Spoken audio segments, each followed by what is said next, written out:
Hey everyone, and welcome back to another video. Today, I'm going to be talking about current trends that are ruining K-pop, also known as my least favorite K-pop trends of 2022. The things that I'll be doing commentary on in this video are things that I feel like happen pretty often in K-pop, but a majority of the time, people don't really seem to mind or even take notice of it. In each of the 6 sections, I'll be covering a different topic and explain why I don't like each one. As always, these are just my opinions, so if you disagree, that's totally fine, but I ask that if you do voice your opposing opinions, please do so respectfully. Thank you all so much for watching, and special shout out to our 4 newest channel members, Zeus112, What's OP, Q-kun Love, and Saiyan Lover. And without further ado, let's get right into the video with trend number 1.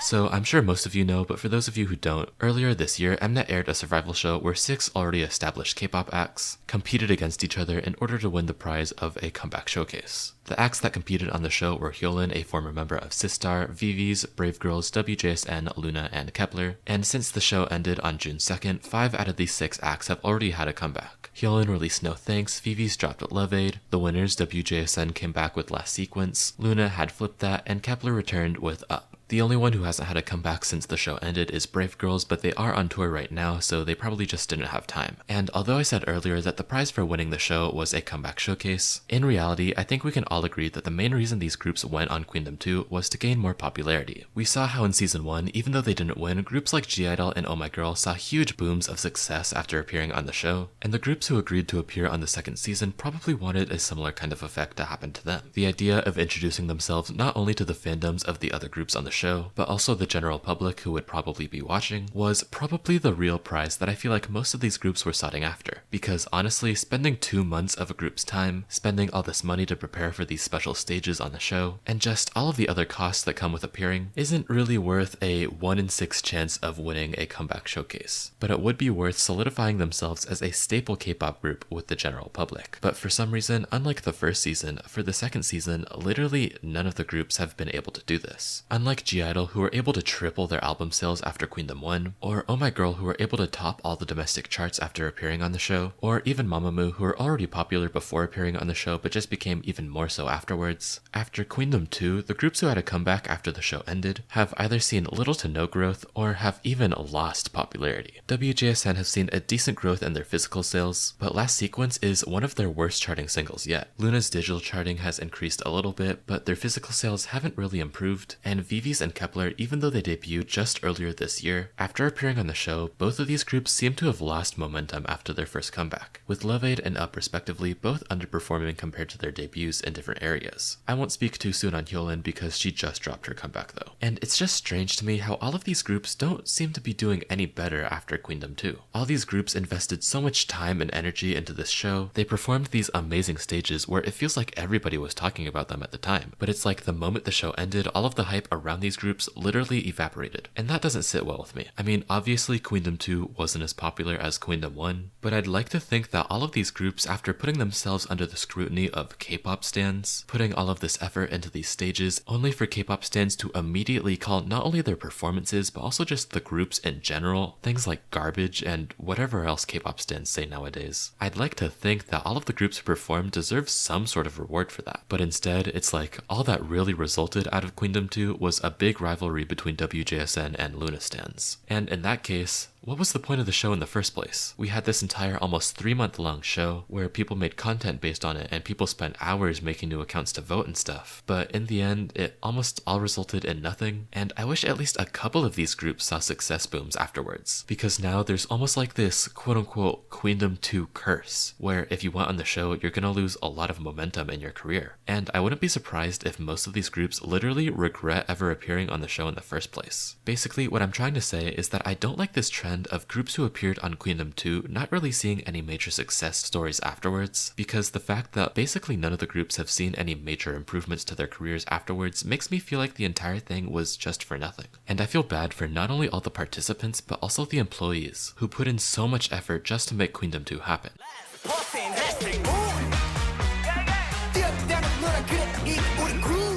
In 2022, a phrase that has become super popular in K-pop stan world is fell off. You go on K-pop YouTube, K-pop Twitter, K-pop TikTok, and it's just filled with people saying that every single group and their mother has quote-unquote fallen off. And I fear that with so many people overusing the phrase and beating it into the ground, it's kind of losing a lot of its original meaning. The term fell off is supposed to describe something that has decreased in success or quality over an extended period of time. And in my eyes, for a group to have really fallen off, they need to have at the very least 3 comebacks that have done considerably worse or are just not as good as their previous work. And I just find it crazy how people won't even think twice when somebody online says that a group fell off after one comeback that they didn't like. Because at this point, every single group has been said to have fallen off by somebody on the internet. I've seen people say that ITZY have fallen off, Aespa, I.dle, and even I.O.I. And how can you say that I.O.I. have fallen off when they just debuted and they only have 2 releases? I mean, it's not the biggest deal in the world, people can say whatever they want, but I just feel like you kind of sound stupid when you use this phrase and you use it in a way that literally makes 0 sense. For example, I'm a STAYC enjoyer, but I didn't really enjoy their most recent comeback. I feel like Beautiful Monster is probably my least favorite title track from them, but just because I don't like this one title track doesn't mean I'm gonna say that STAYC fell off. But some people would, and I've literally seen people say it just because of this one comeback. And I don't like how the phrase fell off has just become this new thing that K-pop stans say when a group has a comeback they don't like. It's basically become normalized to misuse this term, and the overuse of the words fell off have made it so that when people use these words accurately, it's taken a lot less seriously, at least by me, because the phrase in general has lost a lot of its original validity because people just don't know how to use it anymore. Flash, cheese, So the next topic is single albums / general lack of new music. I know I've said at least a couple of times before, and so many other people on the internet have said that groups should at least release mini albums every time they come back so people can really get a grasp on their identity as a group. So I'm not just gonna rehash that argument that I've already made a bunch of times before. Instead, I wanted to make a response for a pretty common counter argument for this opinion. I've seen a lot of people say that some of these groups release single albums with only 1 or 2 B-sides in order to make sure that every single song they put out is extremely good, and they focus their efforts specifically on 1 or 2 songs instead of spreading themselves too thin on all the tracks on a mini or full album. I understand this argument and I agree with it for some cases, but I feel like for the most part it's pretty illogical. I feel like it's illogical because in most cases this argument is used to defend groups from really big companies such as IVE, Aespa, NMIXX, or even Lightsum. So I especially find this defense flawed when it's used for groups that come from really big companies that have more than enough resources to pay for high quality songs from well-respected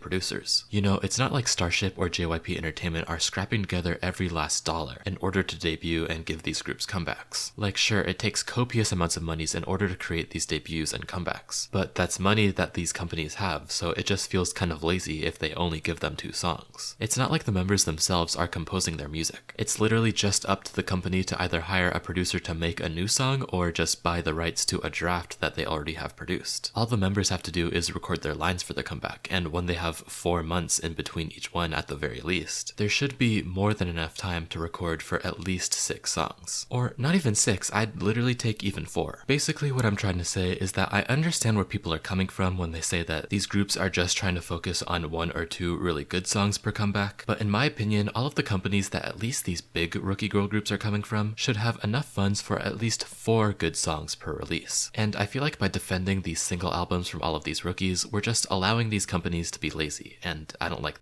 that.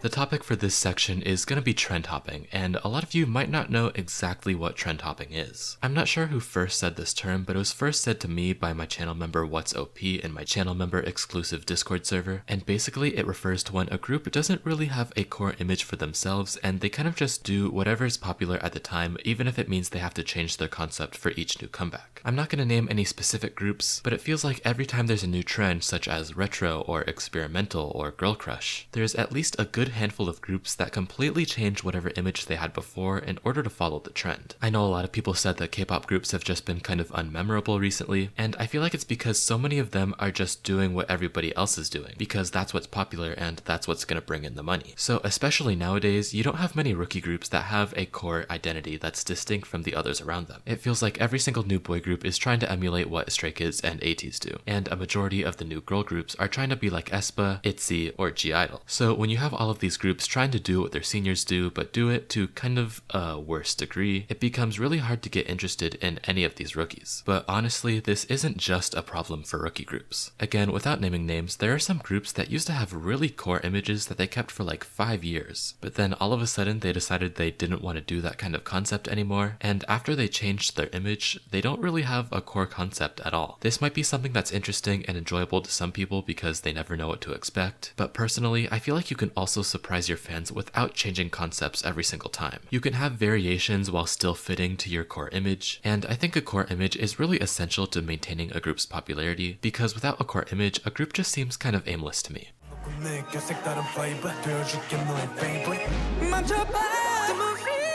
Quote-unquote shock marketing music. Basically, music that is intentionally meant to be bad so that more people talk about it. Or another form of this is making a group have such a drastic concept change, where it's such a 180 for the group that people are literally blown away by it, and they can't help but talk about it. This is in reference to all of the OOs and Hityas and Venparas out there. Again, I've talked about this before on my channel, and once again, I just think it's better to gain fans through releasing actually good music than garnering attention for your group by having them release a song that is known as one of the worst ever. It just leads to a huge amount of discussion in the K-pop scene being centered around these super divisive songs, which creates so much tension and chaos within the K-pop fandom space. Like, I don't know, I'm just kind of sick and tired of seeing the same back and forth arguments about how a song is either really good and you just don't get it, or how a song is really bad and everybody who likes it is delusional. Like, I'm sick of having and discussing these conversations, but groups keep releasing these notoriously controversial pieces of music that spark them up all over again, and I guess I'm just tired of it. But I don't know, maybe that's just me.